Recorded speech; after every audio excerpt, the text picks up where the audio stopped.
Hey everyone, welcome to the LiftKit Marketing Podcast. I'm your host, John Hoft, founder of LiftKit Marketing, where we help agencies and marketers unlock growth through strategy, media, and performance. I'm joined by my co-host, Danielle Schermerhorn. She's a former agency owner and current e-commerce expert. And today's guest is someone both of us have had the pleasure of working with in the past. Someone we truly admire. Her name's Brooke Weller, and she's a powerhouse in the world of digital marketing with 15 plus years of leadership across agencies and brand side roles. I worked with Brooke at NP Digital, where I saw firsthand how she builds smart strategies, leads high performance teams, and Danielle was actually a client of ours at the time too, so this is a full circle moment. From her early days launching a coffee stand in San Diego to leading media and analytics teams at the SVP level, Brooke has built a career by staying curious, filling the gaps, and not waiting for permission. She's now the operating partner at Designs for Growth, a boutique agency building conversion-first websites, running AI-powered campaigns, and diving deep into next-gen analytics. She's also launching a restaurant, investing in CPG brands, and mentoring the next generation of marketers, all at the same time. Today we talk about her journey, her take on AI tools, the future of marketing strategy, and how she's lifting others up as she grows. You're going to love this one. Let's get into it. Welcome everybody to LiftKit Marketing Podcast. Danielle, what's a big win for the week with you? I actually had a really good week. I was able to get some really amazing professional photography images for a client for free and full rights. And it was a huge win. And they thought, I don't think this is really worth it. But now that they're seeing it come in full circle, we're building these relationships. I'm so excited about it. It's like a huge win for the client. Nice. We might have to bring up Nano Banana later if I don't remember. Remind me. Have you heard of that yet? No, I have no idea what you're talking about. Okay. You're in for a treat because our guest has a lot of experience with it. Ooh. My Who's our week, guest? Tell me hold on a second. Yeah. Don't you want to hear about my week? Come on. I do, because I know that you had a really big week. I was gone. I was at Inbound. I was at HubSpot's Inbound. It's like the fourth or fifth time I've been there. It's such a great event. We are going to do an episode 100% dedicated to a recap of Inbound and HubSpot. The weather was great. I had friends that were there. I even had my wife join me, which was a lot of fun. When work and personal life collide like that, I absolutely love it. So Inbound was great. My head is spinning with AI and marketing jargon. I've tried to record and download and write about as much of it as I could, but more to come for sure. But yeah, it was a great week, and I've been recovering from not paying attention to email for like 4 days, which is taken its toll on me this week. But I'm excited about our guest because it is a mutual friend of ours, and I did something kind of fun. I love AI. I build custom GPTs. I'm experimenting with lots of different platforms. I've got a custom GPT that is basically everything about me and my writing style, and I've kind of built this knowledge base around a lot of content that I've created. And so what I did with our guest is I went to her LinkedIn profile. I scraped everything off of it. I dumped it into this custom GPT and I said, hey, help me out with an intro. So without any editing on the back end, I'm just going to read what ChatGPT told me. All right. You ready? Yeah, let's go. So, all right. Today's guest is someone we're both really excited about, not just because of her incredible resume, but because we've actually had the chance to work alongside her.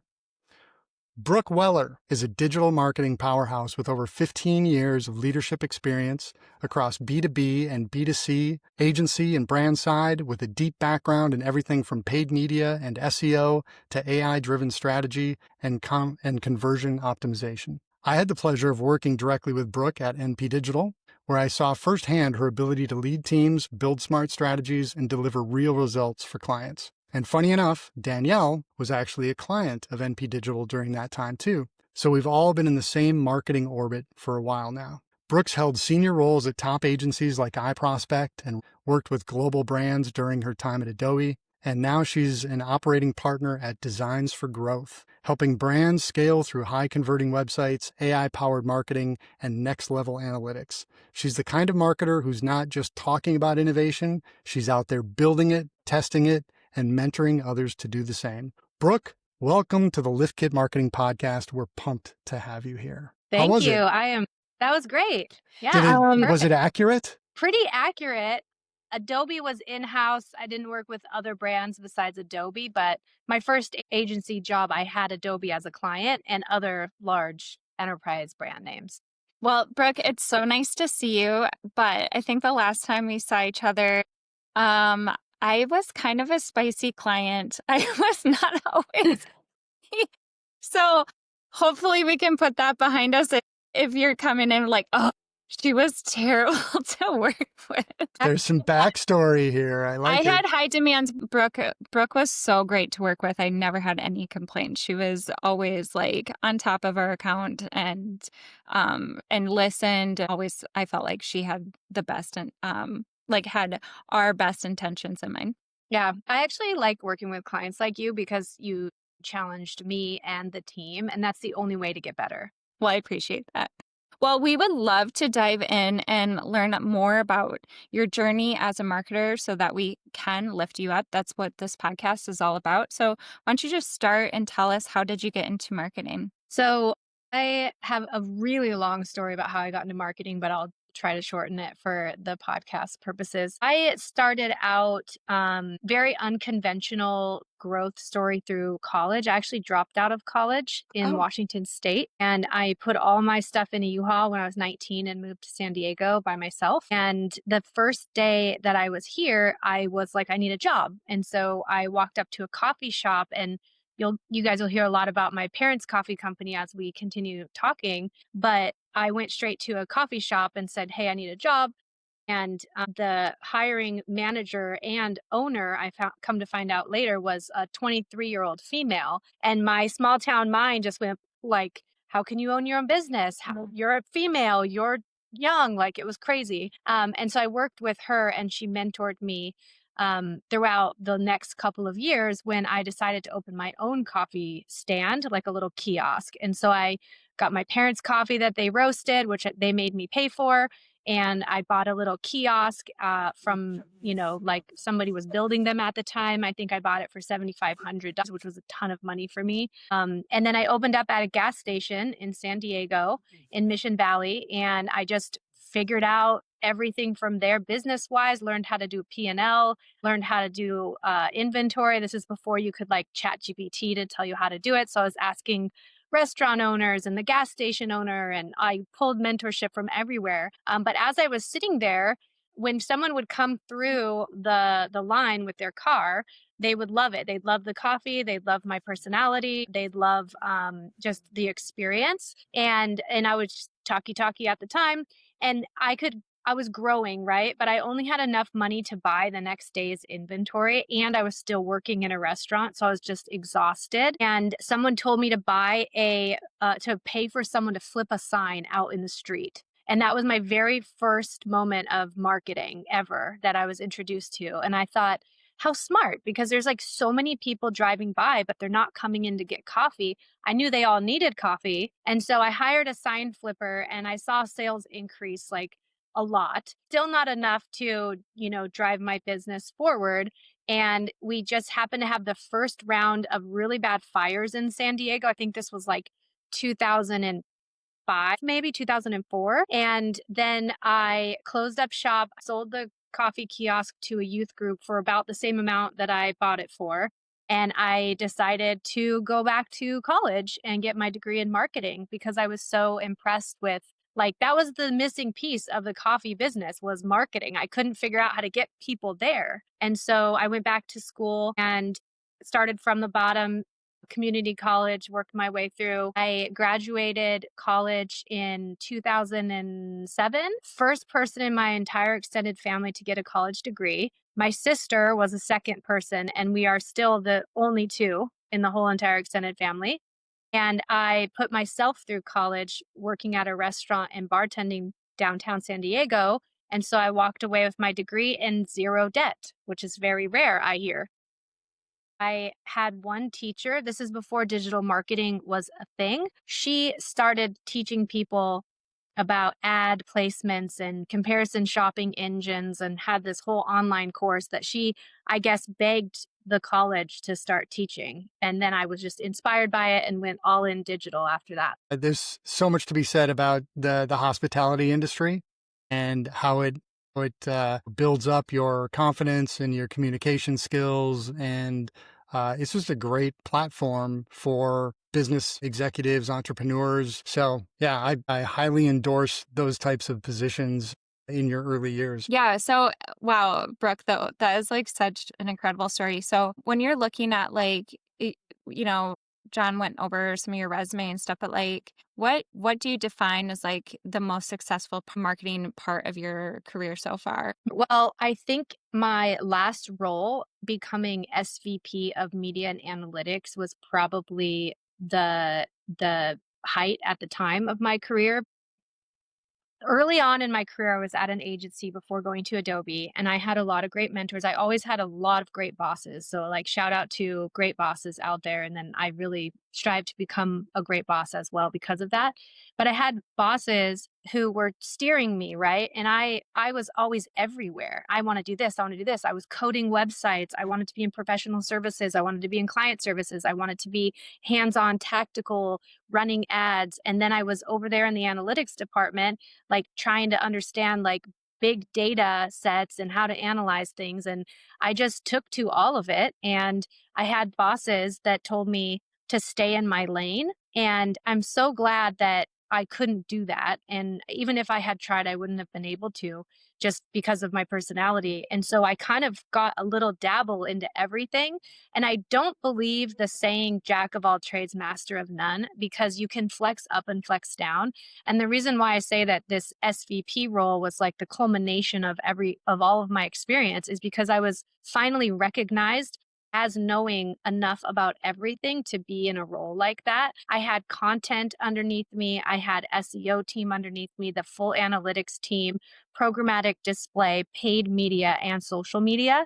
And prior to that, I was really stuck in paid media. Like, hey, you're the paid media person. And I'm like, but I started out coding websites and I started out in SEO and I have this background. And John, I was, playing with my parents' coffee business as my sandbox. And so being able to kind of sit back and be like, wait a minute, all of the things that I have learned actually became a path to become a CMO. I'm not a CMO, but that was kind of like my realization of somebody has to know enough about everything within a company in order to hire the right people and oversee the projects and make sure that people are being efficient and effective and driving results and things like that. So I would say that would be that was a moment for me where I was like, wow, I'm an SVP of everything. That's to me was just amazing. And I loved it and I fit right into the role and I had amazing support at REQ. So it was really awesome. That is such a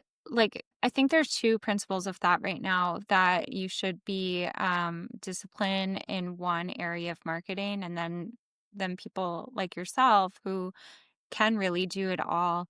I feel like I'm more in that camp as well, but it's something that I continually heard stay in your lane, but also like that people don't want that. So, like, what did you start hitting some challenges because you knew too much or that you wanted to take on more and people didn't want you to take on more?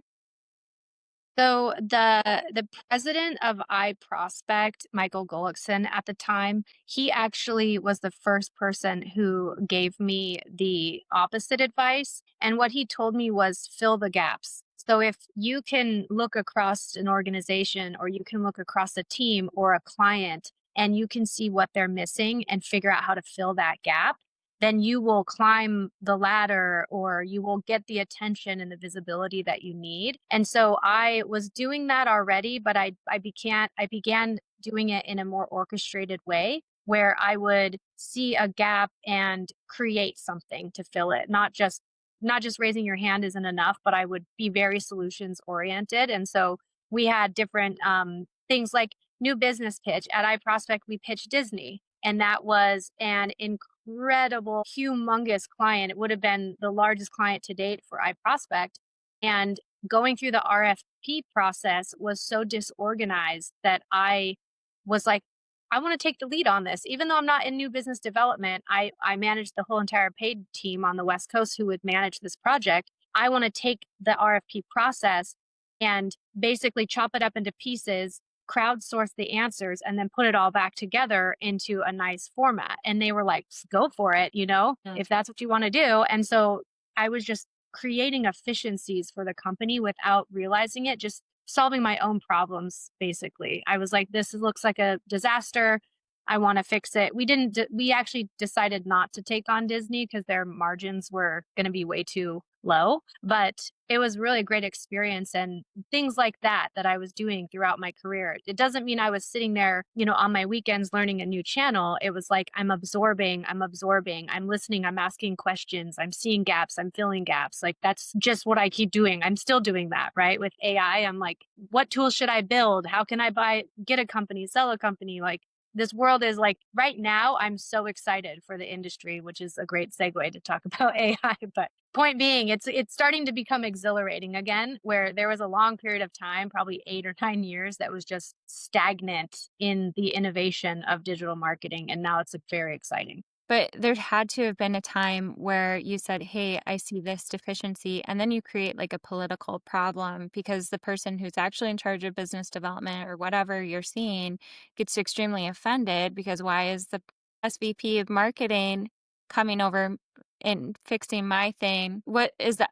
Did you experience that ever? Or like, was that always welcomed? I think for the most part, it was always welcomed because everybody, at least in the agency world, probably not as much in the in-house role, but at the agency level, it's like everyone's taking on too many jobs themselves. And so if there's someone who can help with something, the one thing my one boss did tell me at iProspect, my boss, not the president, he said, he was more protective of my time because he was like, I want you to be working on things that I need you to be working on, not things that they want you to work on. And so it actually became like more of a resource management challenge where I was wanted over here in this direction. And I was always like super ADHD about it too. I was like, that's not pleasing me. I'm going to go over here and do this. And so I probably was harder to manage from an employee standpoint than most. But I always also started with relationships. So new business, the head of new business at the time, I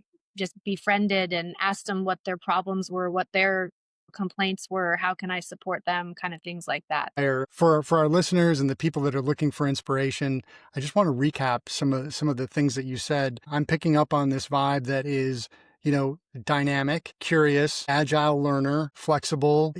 These are things that if you're going to grow in this particular industry, you've got to be nimble, you've got to stay curious. And like you said, this time right now, these last couple of years have just been amazing. And we say this all the time in our conversations. It's like when the internet first came out, and it's the Wild West, and there's tons of excitement, and it's redefining everything. The big takeaway from inbound with HubSpot is that the funnel is dead. The funnel's broken, and now it's a dynamic loop of data is essentially what marketing has become with all these different aspects of it.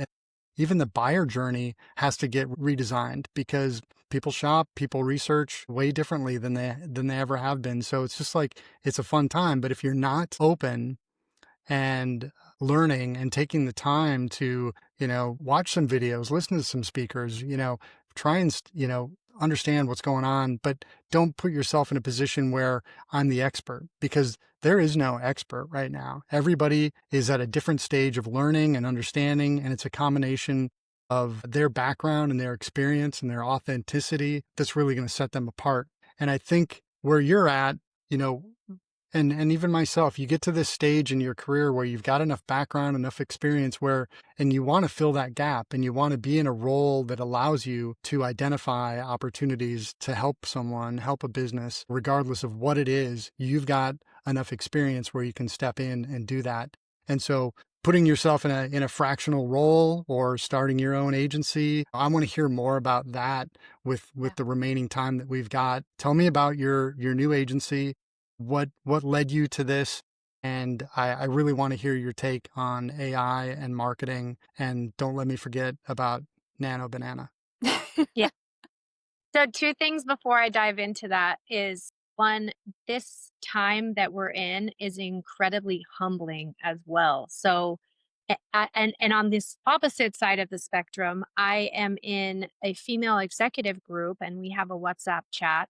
And all of these extremely powerful women are constantly talking about themselves. And I'm entering this new phase of life where I am humbled by the industry, but I'm also, I want to exude confidence in a different way than before. And I don't want it to be taken as full of myself because it's really hard to be talking about your own experiences and your own background. It's really hard to do that. And this group has been teaching me to do that because that's all they do. And I'm like, whoa, at first I was like, oh, and then I'm like, yeah, like this is happening and this is happening. And then you just get like kind of like that crowd energy coming at you, which is what I think we need to propel ourselves forward in this new, very shaky, very exciting, very unstable time that we're in. So there's like two sides of the coin there. So I'm in a bunch of stuff right now. I'm doing way too much, which is probably what a life coach would tell me. But I've never been happier. I've never been more excited. At the last agency I was at, we were acquired by a holding company and all great people, wonderful all around. But something that I realized when we were acquired was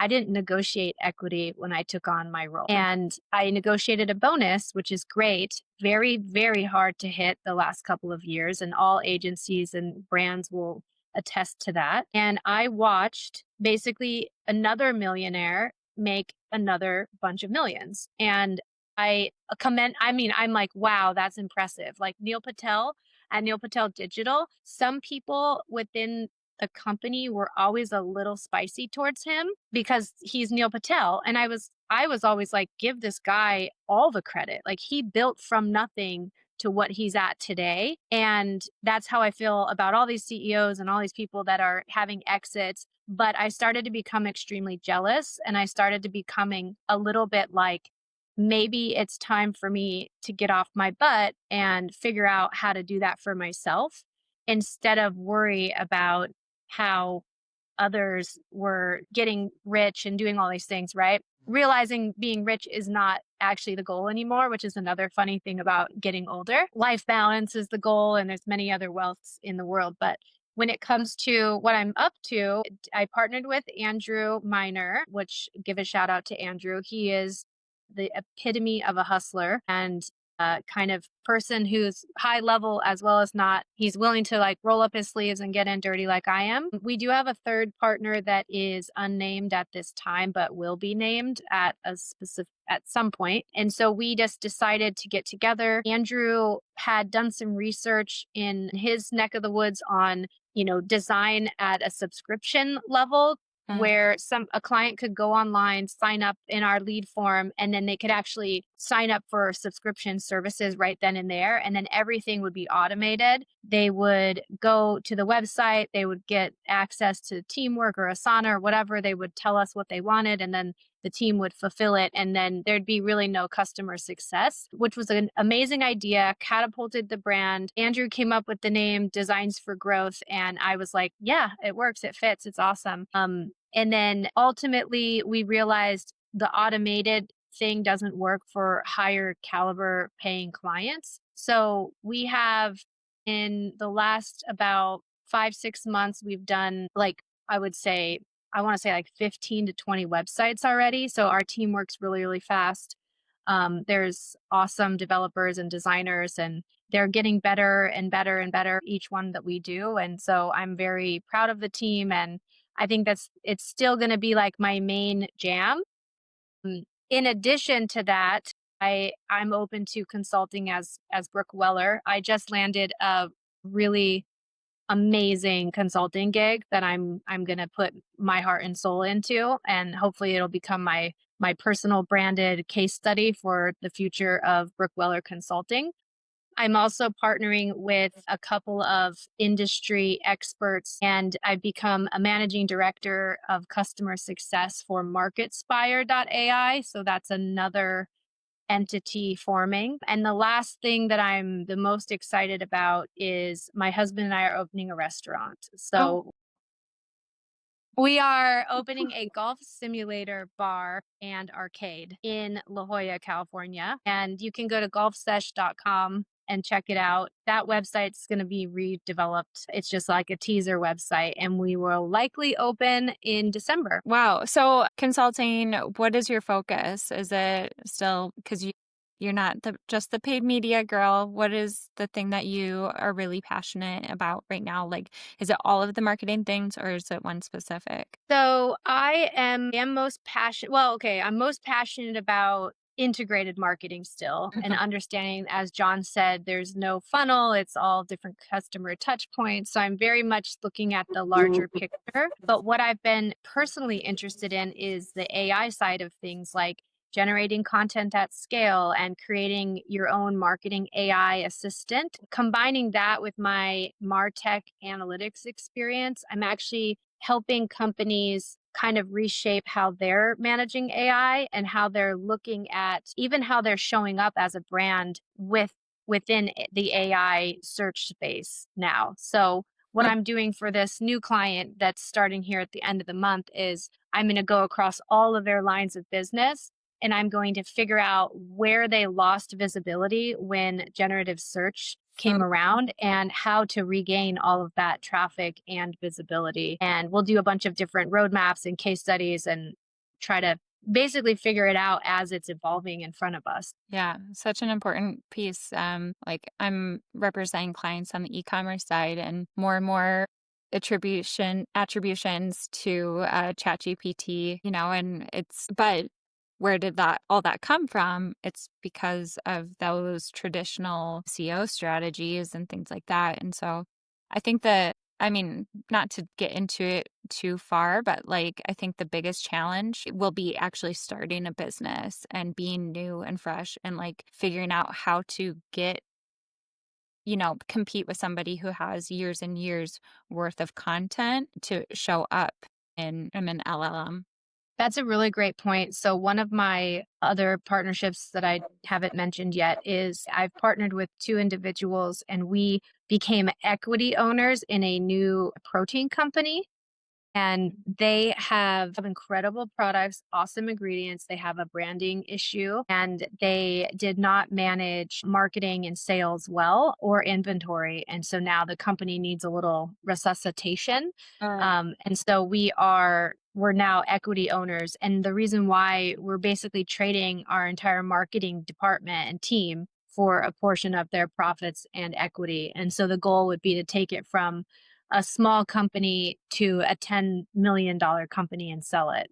So that's a whole amazing road that I'm going down. And it's giving me so much empathy for clients, by the way, because e-commerce clients not only have to figure out how to do marketing, but there's an entire back end of logistics and ingredients and positioning and pricing and even just bag labels and branding that marketing people don't have to deal with. So, Brooke, I want to know your take on AI, just in terms of what are some of the platforms or the tools or tech that you're using right now that you're most excited about, and maybe the ones that you think still have a lot of room for growth. So, what an amazing topic and introduction that I could say. I am speaking at the Brighton SEO PPC Hero Conference this month, and my topic is e-commerce MarTech tools that you can't live without. There you go. So for research, I use Perplexity. I also am still a huge fan of like Meltwater and Brandwatch. I think that's kind of the missing piece when brands try to go do anything online. They don't do the research. And then from a management standpoint, I'm working with a company called Blueprint or blueprint.tech. And I've been really excited about them. They have all the attribution and MMM stuff that, all of the other tools have, but they also have an insights recommendation engine. And I think for a practitioner, as well as somebody even managing paid media, they really want to know like what happened yesterday and how's that going to change tomorrow. And so they have some predictive capabilities in there, and you can flip between Pixel as a source of truth and GA4 and see the differences. And so their recommendations, insights are all AI driven as well. And so it's kind of like my back of the napkin, like throwing data into Claude and figuring out like what's working, what's not working. They already have it all built out, so I can just log in and do things. So I love Blueprint. I'm still a huge TrueClicks fan. I'm going to talk about TrueClicks at PPC HeroCon a lot. It's an auditing tool that I think every paid media person should be using. And then I really into content creation tools. So Nano Banana, from an image, from a video perspective, I think that I am still having challenges with all of these tools in that they're just not good enough yet. And they still take a lot of finessing, which is why I feel very strongly that having a design agency is still going to be prevalent, at least for another couple of years until these tools like figure it out. But I'm using Hollow.ai. That one so far has been the easiest to work with. And there's a lot of, you're communicating with AI in it. Even though I know it's probably sitting on top of ChatGPT, it's just easier for me for it to do the work than for me to create all the prompts. And then there's like Omaki AI, which is another content creation tool. So we're talking about creating one piece of content and then replicating it for a brand that needs 50 to 100 different variations of that same creative. So then they can pump it into tools and do all the testing and figure out what's working. I think there's a big gap in the AI tools within the platforms. They're not quite there yet. And you can't do anything at scale. So don't use platform AI like Meta's AI and Google's AI. It's all bad because you can't scale. So do it on the side, upload it, launch it. And then from a reporting standpoint, I still love Motion. Motion, as far as creative testing, is great because they have all of the AI where you could say, how's video versus static doing? That one's quick and easy.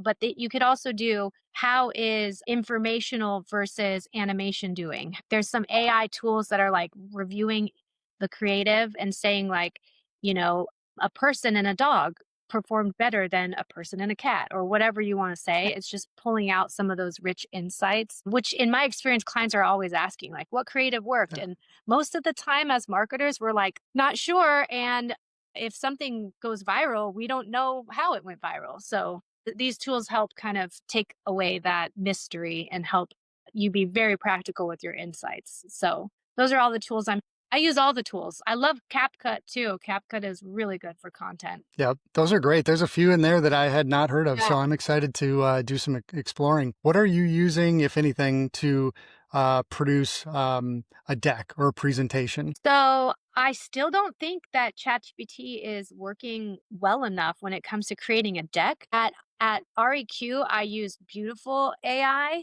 which is awesome because you could put your own brand kit in it. And then you can use ChatGPT to create the outline and the content and then flip it into Beautiful AI. And then it creates the deck for you. And it's not too expensive. And then again, like my company just will pop out a deck and design it for people. It's way easier for me to assign to my team than it is for me to try to figure out a tool.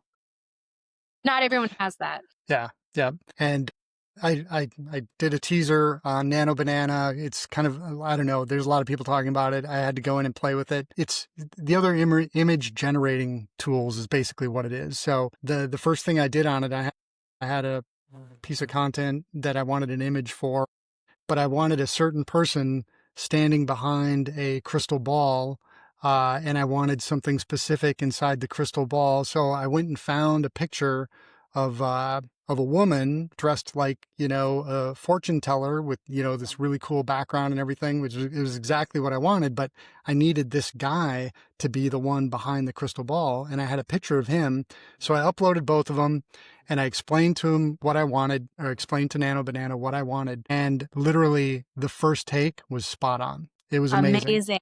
Yeah, It was amazing. it's getting better. And for video, I haven't found a tool besides Nano Banana that can do it and take direction quite literally.